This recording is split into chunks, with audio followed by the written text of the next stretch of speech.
नेमकं संख्याबळ नसल्यामुळे त्याच्या विरुद्ध निर्णय अजून झाला नाही, होईल की नाही यावर एक शाश्वती नाही. हे बघ, गटनेता करणं हा ज्याच्या त्याच्या पक्षाचा अंतर्गत प्रश्न आहे. होईल ही काही बातमी नाही आहे, अजून झालं नाही ही बातमी खऱ्या अर्थानं पाहायला गेलं तर. त्याच्यामुळे होईल ही काही बातमी नाही आहे. ज्याच्या त्याच्या पक्षाचा अंतर्गत प्रश्न असतो, त्याच्या पक्षाचा गटनेता कोण असावा. विधान परिषदेमध्ये नाही, हा विरोधी पक्ष नेत्याचा विषय. विधान परिषदेमध्ये दादा तुमचे 7 आमदार आहेत, काँग्रेसचे 8 आमदार आहेत आणि पवार गटाचे 5 आहेत. तर विधानसभेमध्ये तुमचे 20, शरद पवारांचे 10 आणि काँग्रेसचे 16 आहे. त्यामुळे हा पेच आहे. असं काय नाही, शिवसेनेचे आमदारांची संख्या 8 आहे आपल्या माहितीच तो 7 नाही, आणि काँग्रेसच्या आमदारांची संख्या 7 आहे. परिषदेमध्ये काँग्रेस 7 आहे आणि शिवसेना 8 आहे. ओके, त्यामुळे हे पद तुमच्याकडेच आहे, काही विशेष येत नाही. विधानसभेत सुद्धा विरोधी पक्षनेते पद शिवसेनेला. हे पण अजून या सगळ्या गोष्टीत मागणी केलेली आहे.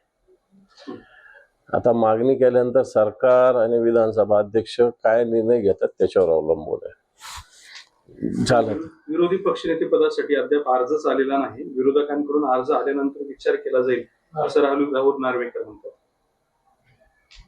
याचा काय अर्ज थोडी असतो, याचं गटनेता कोण आहे ते कळवत असतात आणि मग विरोधी पक्षनेता करा म्हणल्यावर जो जास्त संख्या असणाऱ्या पक्षाच्या गटनेत्याला विरोधी पक्षनेता करत असतात. अशी ती पद्धत, त्याला काय अर्ज विनंती थोडी करावं लागतं. पण विधानसभा अध्यक्षच विरोधी पक्षनेते पदाचा निर्णय घेतील असं देवेंद्र फडणवीस. बरोबर आहे ना, त्यात काय चूक आहे. विधानसभा अध्यक्षच याच्या संदर्भात निर्णय घेतील.